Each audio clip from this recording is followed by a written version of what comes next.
और आपका मैं एक बार फिर स्वागत करता हूं आपके अपने इस प्लेटफॉर्म पर। और दोस्तों, जैसा कि हम लोग 2021 की पीवाईक्यू डिस्कस कर रहे हैं, दोस्तों हम लोगों ने सॉलिड स्टेट ऑलरेडी डिस्कस कर चुके हैं। सो हम लोगों ने अब basic concept of chemistry start किया है। हमने लास्ट सेशन में मार्च के क्वेश्चंस आपके साथ डिस्कस किए थे। आज दोस्तों मैं आपके साथ फेब सेशन के पीवाईक्यू लेकर आया हूँ।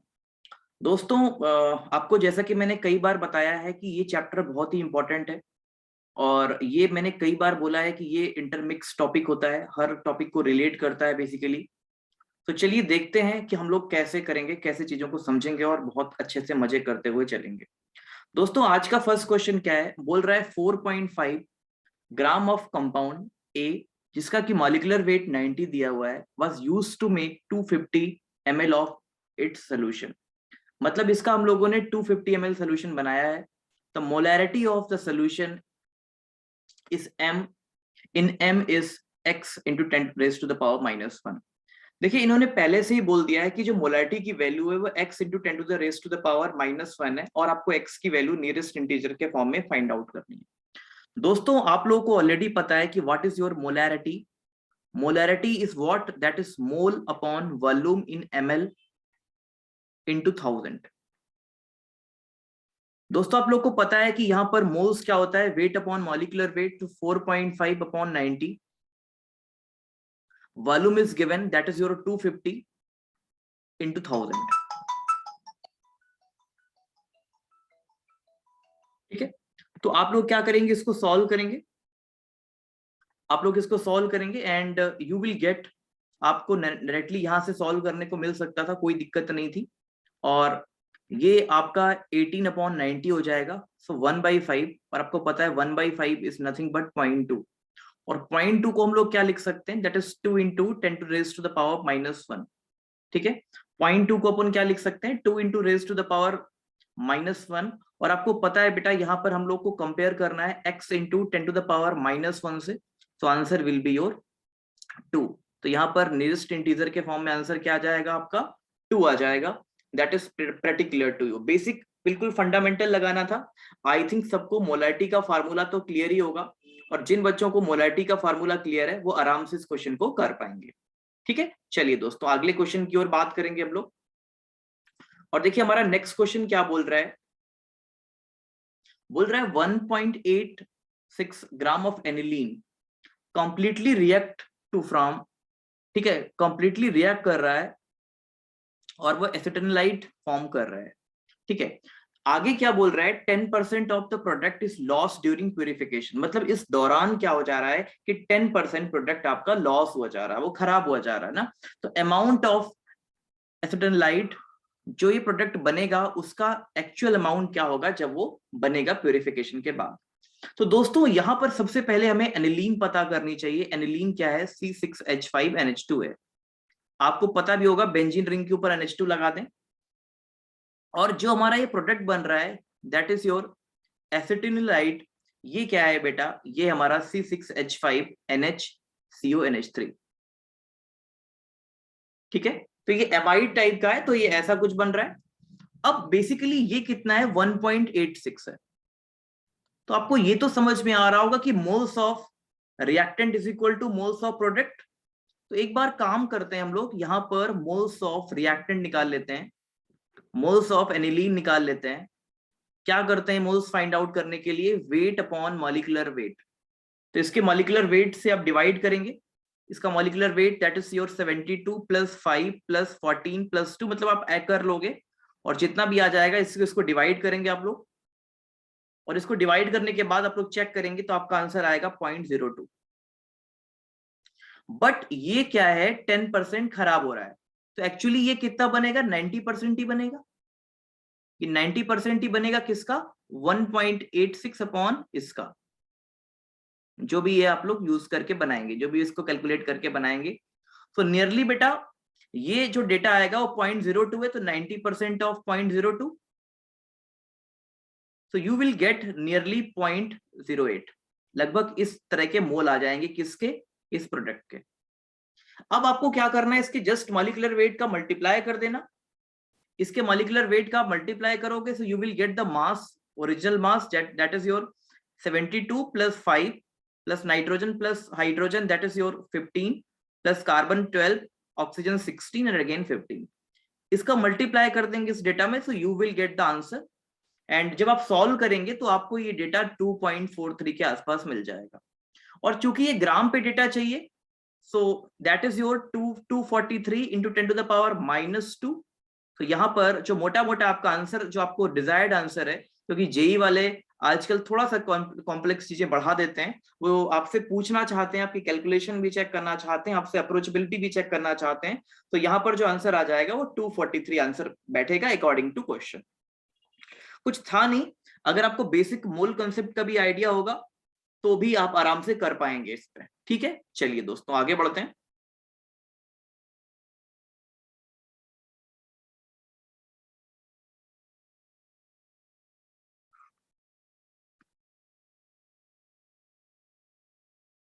ओके, नेक्स्ट क्वेश्चन देखते हैं दोस्तों। अगला क्वेश्चन क्या बोल रहा है, complete combustion of 1.80 gram of oxygen containing compound.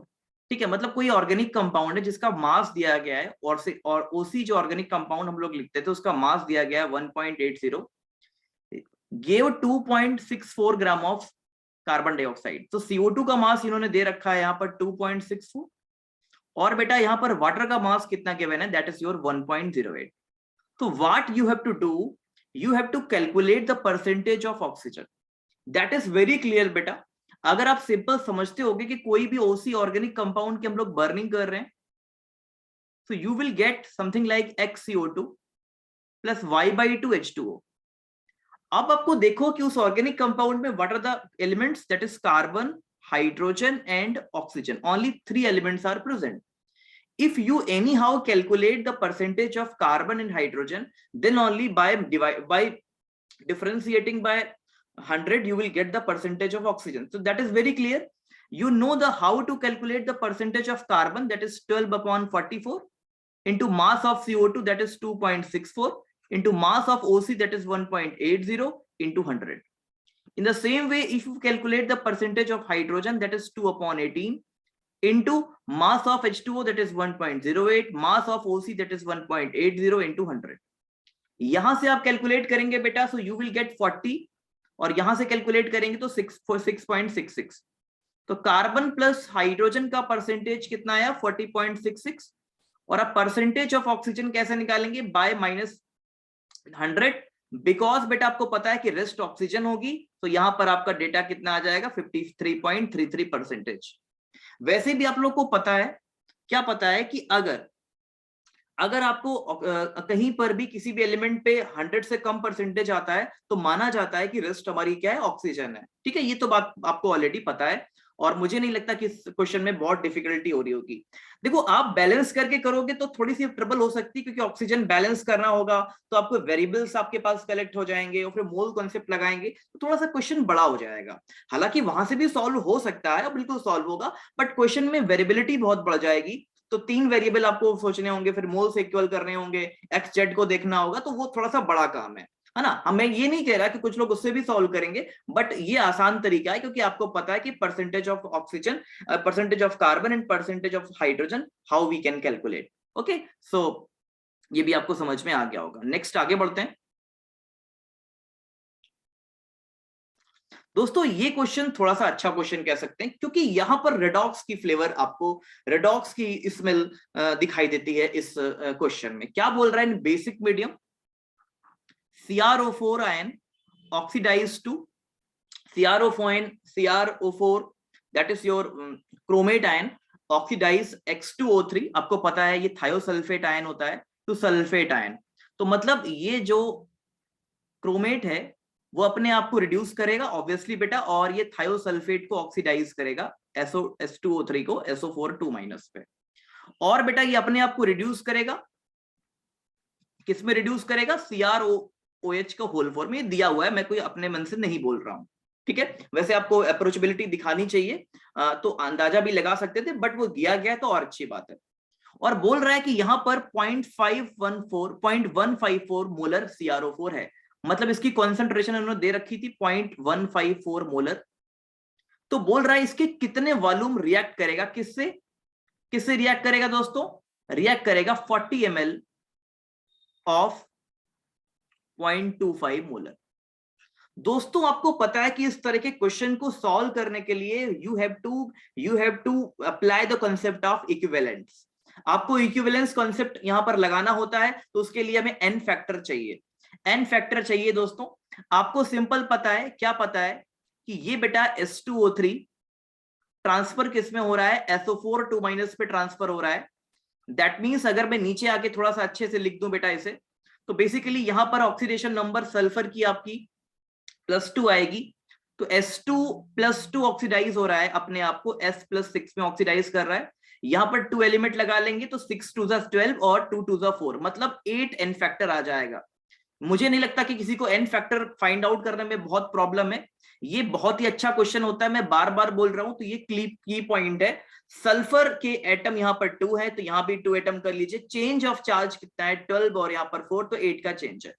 In the same way अगर आप देखेंगे बेटा, यहां पर आप देखेंगे, क्या देखेंगे कि CrO4 2- चेंज हो रहा है CrOH होल 4- में, मतलब Cr+6 अपने आप को चेंज कर रहा है Cr+3 में। तो यहां पर n फैक्टर कितना हो गया, 3 हो गया। अब आपको सिंपल पता है कि इक्विवेलेंस कॉन्सेप्ट लगाने के लिए equivalence of H2O3 ion is equal to equivalence of CrO4 ion. But बेटा यहां पर मोलैरिटी दी गई है, तो don't worry for molarity, because you know that what is normality, because you are trying to reach out to normality, and normality is what it is, n factor into molarity. So if you talk about the normality of that is for thiosulfate ion, so basically its n factor is 8 into its molarity is given 0.154. okay okay उल्टा हो गया, देखिए मैंने उल्टा लिख दिया। तो normality is 8 into 40 volume into its molarity is 0.25. In the same way, if you talk about the equivalence of chromate ion, that is what is n factor is 3, as you know very well, into its molarity is 0.154. It's become the normality and let volume. So if you calculate the volume, अगर आप यहां से volume को calculate करने जाएंगे तो you will get nearly 173.16 ml.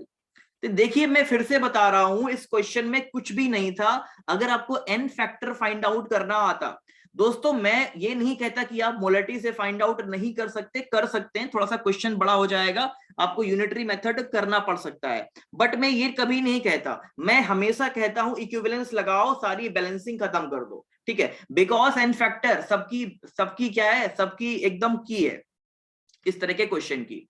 दोस्तों अगले क्वेश्चन की अपन बात करेंगे, और अगला क्वेश्चन क्या बोल रहा है, ये देखिए क्वेश्चन आते नहीं इस तरह के क्वेश्चन, बट पूछे जाते हैं, कभी कभी पूछ लिए जाते हैं, तो हमें बिल्कुल कुछ भी पार्ट छोड़ना नहीं है। ये क्वेश्चन ये प्रूफ करते हैं कि हमें सिग्निफिकेंट फिगर वाला पार्ट भी छोड़ना नहीं है। तो कितने सिग्निफिकेंट बिट्स हैं, आपको ये बात ऑलरेडी पता है बेटा, क्या पता है कि किसी भी डेसिमल के बाद अगर जीरो लगा है उसका कोई मतलब नहीं होता, बट बीच में जीरो तो उसका मतलब होता है, नंबर काउंट कर लीजिए 1 2 3 4 5 6 7, इस वाले जीरो का कोई मतलब नहीं होगा, तो यहां पर सिग्निफिकेंट बिट्स क्या होंगे, 7 होंगे। दूसरी चीज, कभी भी पार में सिग्निफिकेंट बिट्स हम नहीं निकालते, हम केवल वैल्यूज पे निकालते हैं।